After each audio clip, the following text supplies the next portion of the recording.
Hello everyone, welcome to Global Online. This is Ankita Sood. So Jammu Kashmir set paper one preparation में आज हम cover करेंगे teaching support system.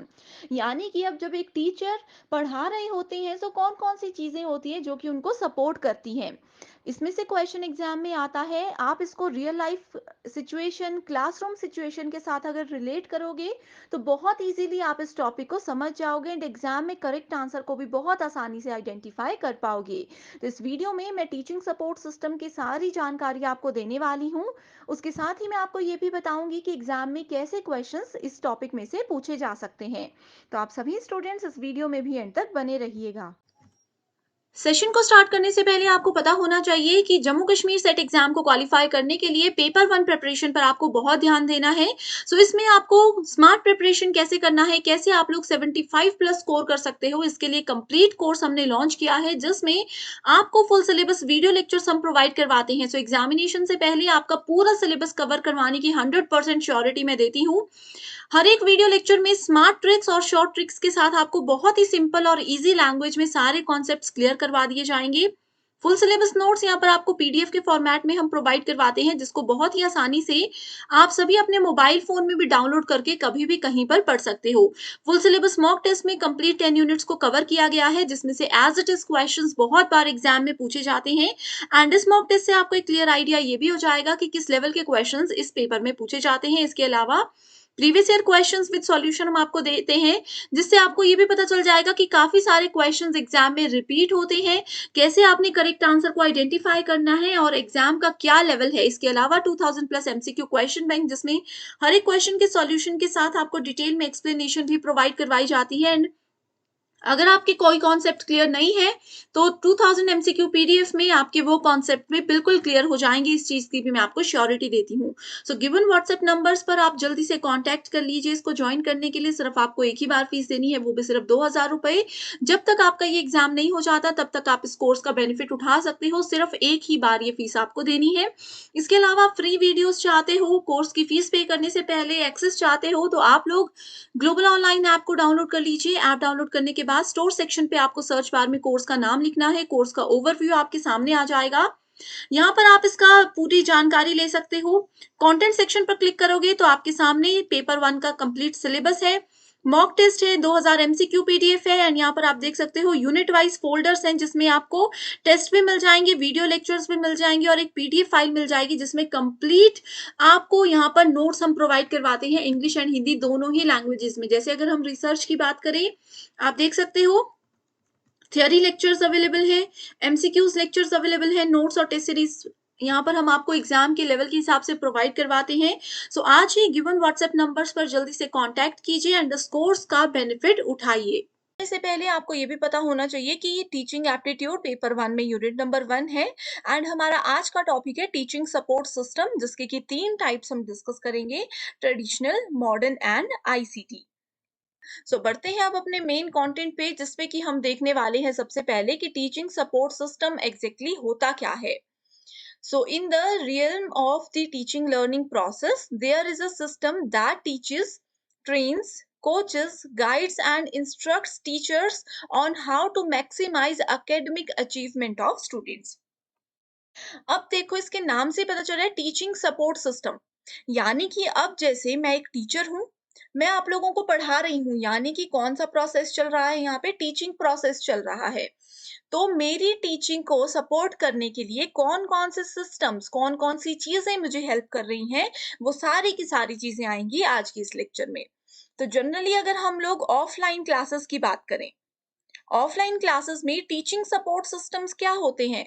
Offline classes में होते हैं जैसे कि चौक होता है, डस्टर होता है, स्टूडेंट्स को बैठने के लिए बेंचेस होते हैं, क्लासरूम होता है। ऑनलाइन क्लासेस की बात करें, जैसे अभी आप ये क्लास देख रहे हो, इसमें टीचिंग सपोर्ट सिस्टम क्या है, जैसे मेरे पास लैपटॉप है, मेरे पास एक अच्छा इंटरनेट कनेक्शन है, मेरे पास पेन टैब है। ये सारी चीजें जो मुझे सपोर्ट कर रही हैं एक टीचिंग प्रोसेस को कंप्लीट करने में, ये सारी की सारी चीजें आती हैं टीचिंग सपोर्ट सिस्टम के अंदर। राइट, इससे क्या फायदा होगा, इससे ये फायदा होगा कि जो स्टूडेंट्स का अचीवमेंट रेट है, उनका जो सक्सेस रेट है वो इंक्रीज होगा। अब फॉर एग्जाम्पल यहाँ पे देखते हैं कि अगर मान लीजिए हम ऑफलाइन क्लासेस की बात करते हैं, यहाँ पे हमारे पास कोई क्लासरूम भी नहीं है, हमारे पास चॉक, बुक, डस्टर कुछ भी नहीं है। बस मेरे पास नॉलेज है, मेरे सामने स्टूडेंट्स हैं, तो हम एक अच्छी टीचिंग तो कर सकते हैं, लेकिन वो इतनी ज़्यादा इफेक्टिव टीचिंग नहीं हो पाएगी, जितनी ज़्यादा ये टीचिंग सपोर्ट सिस्टम की हेल्प से हो सकती है। राइट? नेक्स्ट यहाँ पे बोला गया है, this system of tools and resources is called a teaching support system. A teaching support system caters to the teachers with an ultimate goal to improve students' achievement. जैसे कि मैंने आपको बताया कि अगर मेरी टीचिंग अच्छी होगी, मेरे पढ़ाने के तरीके के साथ-साथ, मेरे नॉलेज के साथ-साथ, मेरा इंटरनेट कनेक्शन, मेरा लैपटॉप, मेरा पेन टैब ये भी एक अच्छी क्वालिटी के होंगे, फास्ट स्पीड वाले होंगे, तो स्टूडेंट की अचीवमेंट में इनका भी बहुत बड़ा रोल रहता है। ठीक है, इसको एक रियल लाइफ एग्जांपल के साथ फिर से मैं बताती हूँ। जैसे हमारी लाइव क्लासेस अगर होती हैं, तो मान लीजिए कि मेरा इंटरनेट कनेक्शन बिल्कुल स्लो है, मेरा लैपटॉप भी बीच-बीच में हैंग हो जाता है, तो क्या ये एक अच्छी टीचिंग काउंट करोगे आप लोग? नहीं करोगे। आप लोग एक बार क्लास में आओगे, ज़्यादा से ज़्यादा मुझे दूसरा चांस दे दोगे, लेकिन आई नो उसके बाद कोई भी नहीं आएगा कि यहाँ पे टाइम वेस्ट होता है, अच्छी टीचिंग नहीं होती है। सो ये सारी चीज़ें इसलिए बहुत ज़्यादा इम्पोर्टेंट होती है, राइट? नेक्स्ट आते हैं अब, in other words teaching support system is the capacity building of teachers using resources and guides on how to teach. तो ये सपोर्ट सिस्टम्स टीचर को हेल्प करते हैं कि वो कैसे अच्छे से पढ़ा सके, कैसे इन चीज़ों में वो इन चीज़ों को यूज़ करके वो अपनी टीचिंग को और बेहतरीन बना सकते हैं। अब यहाँ पे स्टूडेंट्स, जैसे कि मैंने आप लोगों को बताया कि हमारे पास टाइप्स होते हैं, traditional method, modern method and ICT method. तो इसकी ऑफिशियल डेफिनिशन जो कि एक्चुअल में एग्जाम में पूछी जाती है, उस पे जाने से पहले आपको पता होना चाहिए कि ट्रेडिशनल एजुकेशन और मॉडर्न एजुकेशन में क्या डिफरेंस होता है।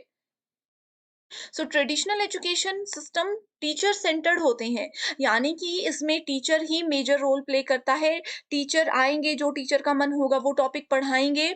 स्टूडेंट से ना ही इसमें कोई फीडबैक लिया जाता है, स्टूडेंट्स का ही ना ही इसमें ज्यादा कोई रोल होता है। ये चीजें मैं आपको डिटेल में प्रीवियस लेक्चर्स में बता चुकी हूँ।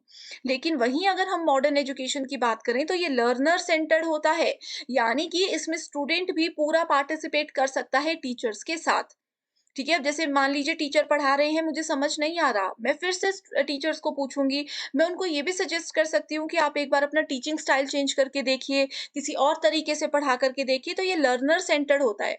लर्नर्स को, स्टूडेंट्स को ध्यान में रखते हुए टीचर यहाँ पे काम करते हैं, राइट? इसके बाद आता है ट्रेडिशनल मेथड, ये होता है सब्जेक्ट स्पेसिफिक नॉलेज। यानी कि ट्रेडिशनल एजुकेशन पुराने ज़माने में कैसे पढ़ाया जाता था? जो सिलेबस होता है, बस बोला जाता था सिलेबस कंप्लीट करो, आप लोगों ने एग्ज़ाम देना है, पास हो जाओ और दैट्स इट। लेकिन अब मॉडर्न की अगर हम बात करें, तो ये subject specific and skill based knowledge होता है। आप लोगों को ये चीज़ सामने पता चल रही होगी कि आज के समय पे नर्सरी क्लास से ही स्टूडेंट्स को रट्टा मार कर एबीसीडी नहीं सिखाया जाता। उनको सामने अल्फाबेट्स कुछ प्लास्टिक के वो टॉयज़ जैसे होते हैं, उससे सिखाया जाता है हर एक चीज़। तो ये होता है स्किल बेस्ड नॉलेज। यानी कि हर एक चीज़ सामने रख कर के बताई जाती है, रट्टे के बेसिस पे, रोट लर्निंग यहाँ पे नहीं होती है। थर्ड है one way transfer of knowledge. Teacher centred है, तो क्या होता था, टीचर आएंगे क्लासरूम में, लेक्चर देंगे, स्टूडेंट सुनेंगे, दैट्स इट। यहाँ पे स्टूडेंट का कोई फीडबैक नहीं होता था, स्टूडेंट को समझ आया नहीं आया, वो पढ़ना चाहते हैं नहीं पढ़ना चाहते हैं, आज कोई यहाँ पे यही नहीं होता था। लेकिन this is multi way transfer of knowledge. Teacher कुछ पढ़ाएंगे, स्टूडेंट्स से पूछेंगे, स्टूडेंट अपना फीडबैक देंगे, स्टूडेंट्स को, कई स्टूडेंट्स होते हैं जिसको उस टॉपिक पे ऑलरेडी कुछ नॉलेज है, तो वो अपने व्यूज शेयर करेंगे। उनको कोई क्वेरी है या कोई एक्स्ट्रा नॉलेज वो चाहते हैं, तो वो सारी चीज़ें multi way transfer of knowledge यानी कि मॉडर्न एजुकेशन में काम करती हैं। पैसिव एंड लिमिटेड, यस बिल्कुल पैसिव एंड लिमिटेड होता है, ये ज़्यादा इंटरैक्टिव एंड एंगेजिंग होता है। इसमें टीचर स्टूडेंट और स्टूडेंट्स भी आपस में ज़्यादा इंटरैक्ट होते हैं, और एंगेजमेंट स्टूडेंट्स एंड टीचर्स की ज़्यादा रहती है। थ्योरेटिकल यानी कि थ्योरी पढ़ते हैं, वही है कि इसमें रोट लर्निंग पे फोकस किया जाता है एंड कॉन्सेप्ट बताए जाते हैं। मॉडर्न एजुकेशन में प्रैक्टिकल करके चीज़ें बताई जाती हैं ज़्यादा से ज़्यादा। तो ये बेसिक सी चीज़ें थी जो कि आपको पता होनी चाहिए। अब आते हैं इनकी ऑफिशियल डेफिनेशंस पे, जो कि एग्जामिनेशन पॉइंट ऑफ व्यू से इम्पोर्टेंट है। तो पहली ट्रेडिशनल सिस्टम की बात करेंगे। सो ट्रेडिशनल एजुकेशन जिसको कि हम बैक टू बेसिक्स बोलते हैं, इसको कन्वेंशनल एजुकेशन बोलते हैं, इसको कस्टमरी एजुकेशन बोलते हैं, राइट? ट्रेडिशनल यानी कि पारंपरिक प्रणाली क्या चलती आ रही है? आप लोग जो भी ये वीडियो देख रहे हैं, आप लोग भी स्टूडेंट्स जब आप स्कूल में होंगे, बहुत से स्टूडेंट्स गवर्नमेंट स्कूल्स में पढ़े होंगे, बहुत से स्टूडेंट्स प्राइवेट स्कूल्स में पढ़े होंगे, तो आप दोनों को ही पता होगा कि उस समय की टीचिंग में, उस समय की लर्निंग में और आज के समय की लर्निंग में कितना डिफरेंस है। तो इसीलिए इसको बैक टू बेसिक्स बोला जाता है। उस समय मेजर फोकस अपने टेक्स्ट बुक्स, ब्लैक बोर्ड में पढ़ाया जाता था, बस टीचर लेक्चर देंगे, उनको मतलब होता था सिलेबस कंप्लीट करवाने से। वो बोलते थे प्रीवियस ईयर क्वेश्चंस करो, पास हो जाओ एंड बस हो गया आपकी पढ़ाई खत्म। इस तरह से किया जाता था, राइट? लेकिन अब ऐसा नहीं होता है। इसके कुछ मेरिट्स एंड डीमेरिट्स भी हैं, जो कि एग्जामिनेशन पॉइंट ऑफ व्यू से बहुत इंपॉर्टेंट है। तो सबसे पहले हम लोग मेरिट्स की बात करते हैं। तो सबसे पहले यहाँ पे मेरिट्स में बोला गया है, lecture remains one of the most effective teaching methods when the group of learner is exceptionally huge. ये मैंने आपको पहले भी बताया है जब हमने लर्नर सेंटर्ड और टीचर सेंटर्ड मेथड्स की बात की थी। तो उसमें भी मैंने आपको बताया था कि लेक्चर मेथड वैसे तो इतना सक्सेसफुल नहीं माना जाता, लेकिन लेक्चर मेथड उस जगह पे अच्छा माना जाता है जहां पे बहुत बड़ी ऑडियंस है। मान लीजिए एक क्लास में 150 स्टूडेंट्स हैं, तो वहां पे टीचर एक एक बच्चे को नहीं पढ़ा सकते, यहाँ पे प्रैक्टिकल्स करवाना भी पॉसिबल नहीं है, तो इस जगह पे लेक्चर मेथड बेस्ट मेथड माना जाता है। तो ये इसकी एक मेरिट बताई गई है।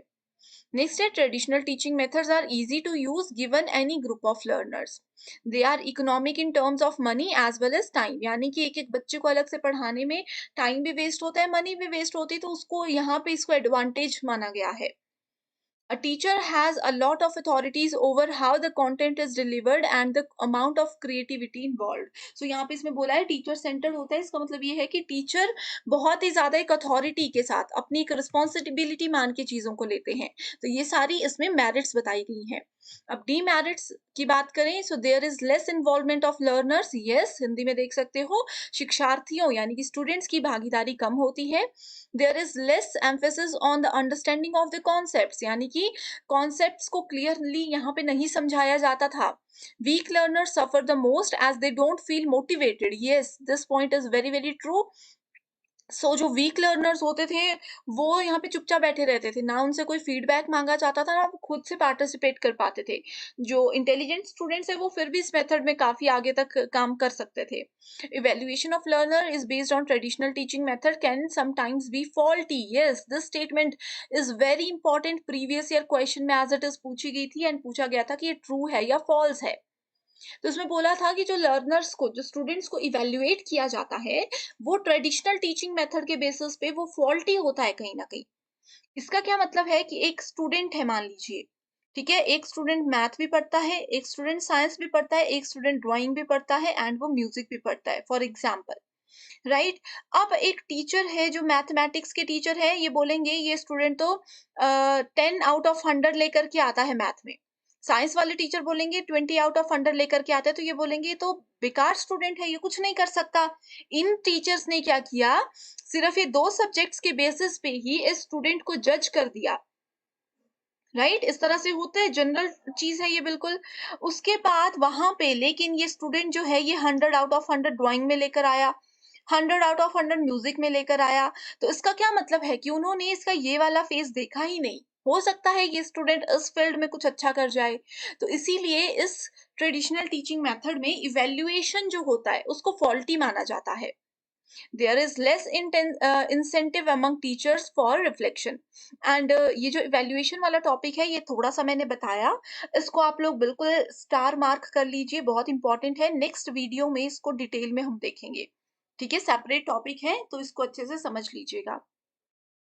नेक्स्ट बात करते हैं मॉडर्न मेथड्स की, यानी कि जो आधुनिक तरीके होते हैं पढ़ाने के। इसमें मैंने आपको बताया कि ये लर्नर सेंटर्ड मेथड होता है।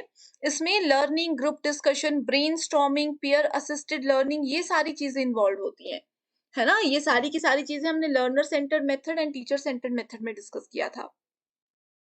सो वहीं अब अगर हम बात करें मॉडर्न टीचिंग मेथड की, सो इसमें हम कहीं न कहीं आईसीटी का यूज़ भी करते हैं। सो अगर स्टूडेंट्स आप लोग नए हो यूजीसी नेट एग्ज़ाम में, तो आपको पता होना चाहिए कि आईसीटी क्या होता है। इसका मतलब होता है information and communication technology. Simple language में बात करें, कंप्यूटर हो गया, इंटरनेट हो गया, ये सारी चीज़ों का यूज़ भी हम मॉडर्न मेथड में कर सकते हैं। जैसे कि यहाँ पे कुछ एग्ज़ाम्पल्स दिए हैं: computer, overhead projectors, videos, documentaries, white boards etcetera. ये जो मॉडर्न मेथड है, जैसे मैं अभी आपको पढ़ा रही हूँ, ये भी हम मॉडर्न मेथड के अंदर इसको ले सकते हैं, राइट? इंटरनेट बेस्ड होती हैं चीजें यहाँ पे। Modern teaching methods are student friendly as they require their active participation. So student friendly होता है, इसमें एक्टिव पार्टिसिपेशन चाहिए। अब जैसे मैं तो आपको पढ़ा रही हूँ, अब मान लीजिए आप में से कोई स्टूडेंट ऐसे हैं जिनके पास ना ही इंटरनेट कनेक्शन है, ना ही वो पढ़ने में इंटरेस्टेड है, तो अब हम आपको एक-एक को घर जाकर नहीं पढ़ा सकते इसमें। तो इसमें स्टूडेंट्स को खुद को पार्टिसिपेट करना है, खुद को उनको अच्छे से समझ होनी चाहिए कि उनको क्या करना है, क्या नहीं।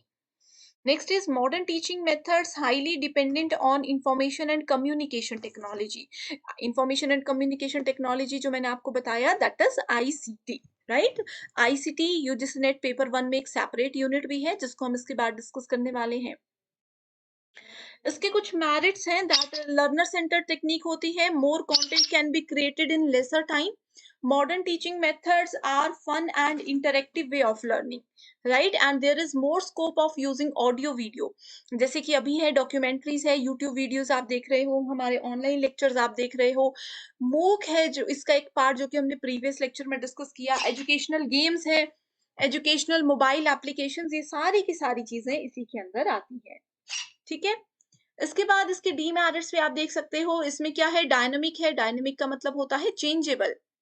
ठीक है? यानी कि अधिक गतिशील हो जाता है ये। Teachers need to learn and relearn new skills.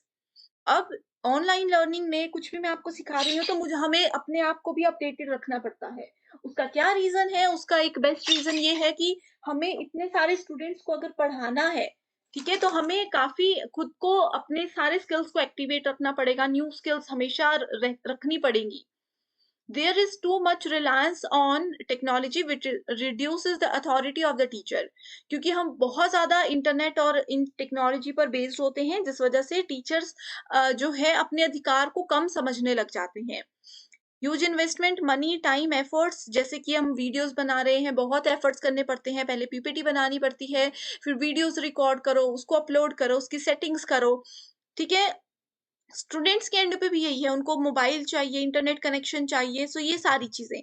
सो इसके डीमेरिट्स भी हैं, मेरिट्स भी हम इसको मान सकते हैं कि इसका ये फ़ायदा है कि हमें प्रॉपर क्लास की ज़रूरत नहीं है, हमारा जब मन चाहे हम वो देख सकते हैं। ठीक है? नेक्स्ट आईसीटी बेस्ड सिस्टम्स की बात करते हैं, तो इंफॉर्मेशन एंड कम्युनिकेशन टेक्नोलॉजी।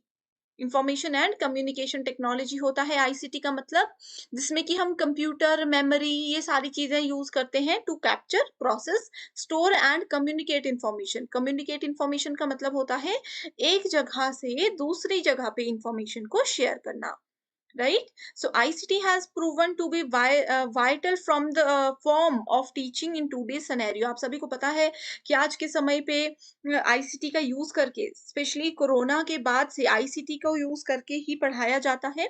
इसमें आता है सबसे ज्यादा distance learning, video conferencing, projectors and mobile internet. ये सो आई होप स्टूडेंट्स आज के सारे कॉन्सेप्ट्स आपके क्लियर हैं। कोई भी डाउट है, कोई भी क्वेरी है आज के टॉपिक से रिलेटेड या मेरे किसी भी प्रीवियस टॉपिक से रिलेटेड, या फिर नेक्स्ट आप चाहते हो कि मैं कौन सी यूनिट आपके लिए लेकर आऊँ, कौन सा टॉपिक मैं आपके लिए लेकर आऊँ, इस तरह की कोई स्पेशल रिक्वेस्ट अगर आपकी है तो ज़रूर मुझे कमेंट कीजिएगा।